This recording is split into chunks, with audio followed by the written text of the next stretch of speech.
डोंबिवली महापालिकेने अलीकडेच घरगुती व व्यावसायिक कचरा संकलन शुल्कात 300 रुपयाने वाढ केली आहे। याच्या निषेधार्थ आज शिवसेना उद्धव बाळासाहेब ठाकरे पक्षाकडून महापालिका मुख्यालयावर जोरदार मोर्चा काढण्यात आला। प्रशासनाने बंद केलेले गेट ढकलून थेट आंदोलनकर्ते मुख्यालयात घुसले। काही काळ प्रचंड गोंधळ निर्माण झाला। सुरक्षा रक्षक आणि पोलिसांची चांगलीच धावपळ उडाली। महापालिकेच्या चेन्नई पॅटर्नवर नाराजी व्यक्त करत खासगी कंत्राटदार नियुक्तीच्या पार्श्वभूमीवर ही करवाढ करण्यात आली असून त्याचा तीव्र विरोध सुरू आहे। मागील आठवड्यात महाराष्ट्र नवनिर्माण सेनेनेही याच मुद्द्यावर मोर्चा काढला होता।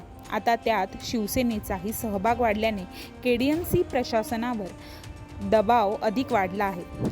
महापालिकेच्या आवारात कार्यकर्त्यांनी महापालिका हाय हाय, केडीएमसी प्रशासन मुर्दाबाद अशा घोषणांनी परिसर दणाणून सोडला।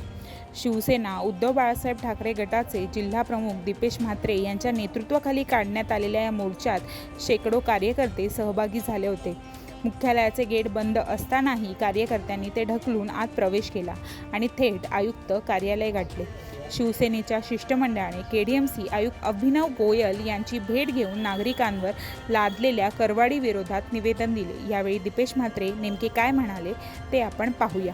आयोजन केलं होतं।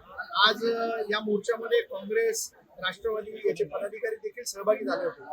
कल्याण डोंबिवली महानगरपालिकेत जी लोकांची अन्यायकारक करवाढ झालेली आहे, त्या करवाढी विरोधात शिवसेना उद्धव बाळासाहेब ठाकरे या पक्षातर्फे एक आंदोलन करण्यात आलं।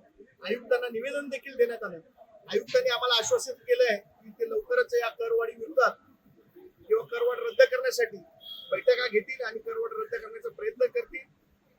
मला प्रशासनाला एवढंच सांगायचं की जनतेवर केलेली जी करवाढ आहे ती जर रद्द केली नाही तर याच्यापेक्षा तीव्र आंदोलन शिवसेना उद्धव बाळासाहेब ठाकरे पक्षाकडून करण्यात येईल।